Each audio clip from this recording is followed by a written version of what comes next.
Assalamualaikum warahmatullahi wabarakatuh.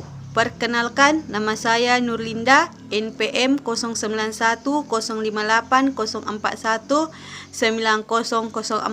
kelas B semester 6, Prodi Ilmu Administrasi Publik, mata kuliah Teori Administrasi, dosen Aji Irwan SIP MAP, Fakultas Ilmu Sosial dan Ilmu Politik, Universitas Muhammadiyah Sidenren Rapang. Baik, saya akan menjelaskan pengertian kerangka teori. Kerangka teori merupakan suatu gambaran atau rencana yang berisi tentang penjelasan dari semua hal yang dijadikan sebagai bahan peneliti yang berlandaskan pada hasil penelitian tersebut. Kerangka teori juga biasanya berisi mengenai relasi antara semua variabel dengan variabel yang lain yang biasanya terdapat sebab serta akibat dari kedua atau lebih dari dua variabel tersebut. Kerangka teori juga memiliki arti sebagai kesimpulan mentah dari masalah yang topiknya sudah ditentukan terlebih dahulu. Menurut Ari Kunto 2006 halaman 107 mengatakan, kerangka teori merupakan wadah yang menerangkan variabel atau pokok permasalahan yang terkandung dalam penelitian. Pengertian bentuk teori.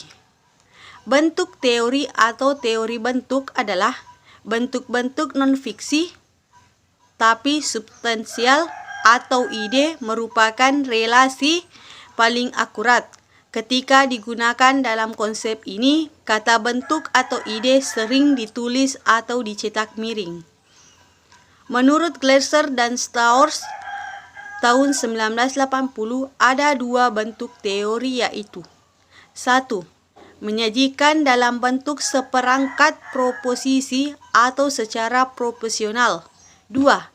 Dalam bentuk diskusi teoritis yang memanfaatkan kategori konseptual dan kawasannya. Fungsi teori.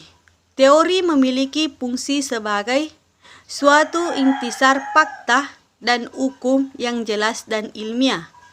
Fungsi teori ada 3, yaitu mendeskripsikan, menjelaskan, dan memprediksi. Fungsi teori juga adalah meramalkan dan menjelaskan perilaku, menemukan teori lainnya untuk aplikasi praktis, memberikan perspektif bagi usaha jaringan, membimbing dan menyajikan gaya penelitian. Adapun fungsi teori dalam penelitian yaitu memberikan kerangka konseptual yang struktur dan koheren sehingga peneliti dapat memahami fenomena yang diteliti dalam perspektif yang benar. Proses terjadinya teori.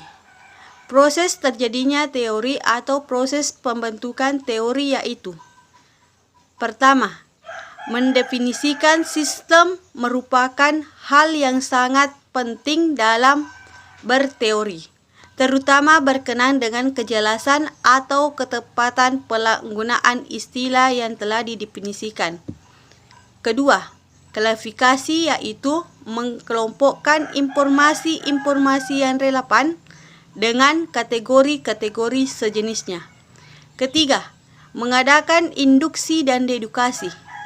Induksi dan dedukasi merupakan dua proses penting di dalam mengembangkan pertanyaan-pertanyaan teoritis setelah pendefinisian dan pengklasifikasian. 4. Informasi, prediksi, dan penelitian. Pembentukan suatu teori yang kompleks memungkinkan berpangkal dari inferensi, yaitu menyimpulkan dari apa yang diamati. Yang kelima, pembentukan model-model. Karena yang dicakup dengan teori sering menyangkut hal-hal yang bersifat abstrak dan kompleks, maka untuk memberikan gambaran yang lebih konkret dan sederhana, dibuat model-model. Keenam, pembentukan subteori.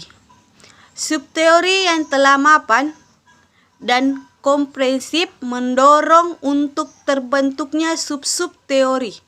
Sub-sub teori ini memperluas lingkung dari suatu dan juga memberikan penyempurnaan. Sekian dan terima kasih. Wabillahi taufiq wal hidayah. Wassalamualaikum warahmatullahi wabarakatuh.